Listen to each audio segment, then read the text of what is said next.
হুগলির সিঙ্গুর থানার অন্তর্গত বড়া গ্রাম আর তার প্রাণকেন্দ্র তেলিয়ার মোড়ের পুলিশ ফাঁড়িতে অবস্থিত রয়েছে প্রাচীন শিব মন্দির।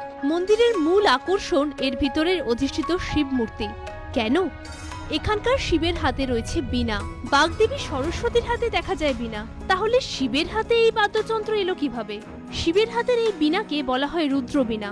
পুরাণ মতে দেবী পার্বতীর রূপে মুগ্ধ হয়ে এই বীণা তৈরি করেছিলেন স্বয়ং শঙ্কর। আবার কেউ কেউ বলে থাকেন রুদ্রবীণা আসলে রাক্ষসরাজ রাবণের তৈরি। রাবণ ছিলেন শিবের উপাসক, আরাধ্য দেবতাকে খুশি করতে রুদ্রবীণা তৈরি করেছিলেন লঙ্কেশ্বর। হাতে রুদ্রবীণা সহ শিবের মূর্তি বড় একটা দেখা যায় না, তাই বড়া তেলিয়ার মোড়ের এই মূর্তি বেশ বিরল। কথিত আছে প্রায় 100 বছর আগে বড়া পুলিশ ফাঁড়িতে এক আধিকারিককে শিব মন্দির প্রতিষ্ঠা করার জন্য স্বপ্নাদেশ দিয়েছিলেন ভগবান শিব।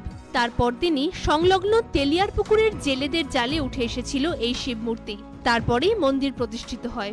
একসময় মন্দিরের পূজারী ছিলেন গৌরমোহন চক্রবর্তী।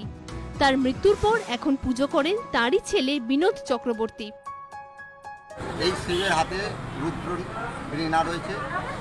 এটার কথিত আছে এটা বহু প্রাচীনকালের একজন অফিসারকে স্বপ্নাদেশ দিয়েছিল এবং তারপর থেকে এই মন্দির উৎপত্তি হয় বা এখন পূজা পার্বণ হচ্ছে বা হয়ে আসছে বা চলছে এবং খুব যত্নের সহিত পূজাপাঠ হয় এখানে নিত্য।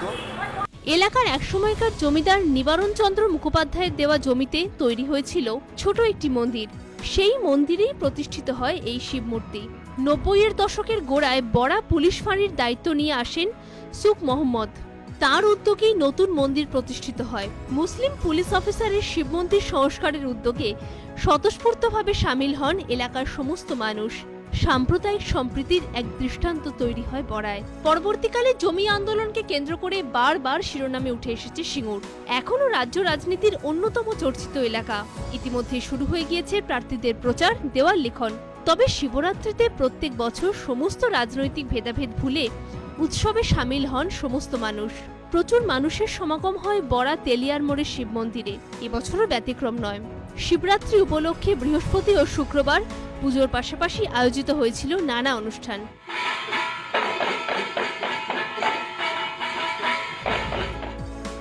সন্দীপ সরকারের রিপোর্ট, এবিপি লাইভ। সীমা না শব্দটির মধ্যে লুকিয়ে আছে মানা শব্দটিও, যেন চোখ রাঙানি এক অদৃশ্য বেড়াজাল যা আটকে রাখে আমাদের ছোট্ট গণ্ডির মধ্যে। একমাত্র সঠিক খবরই গড়ে তুলবে এক মুক্ত সমাজ। সেই জগৎ গড়ার লক্ষ্যে কোনো সীমানার ভ্রুকুটি আমরা মানব না। এবিপি আনন্দ এগিয়ে থাকে, এগিয়ে রাখে।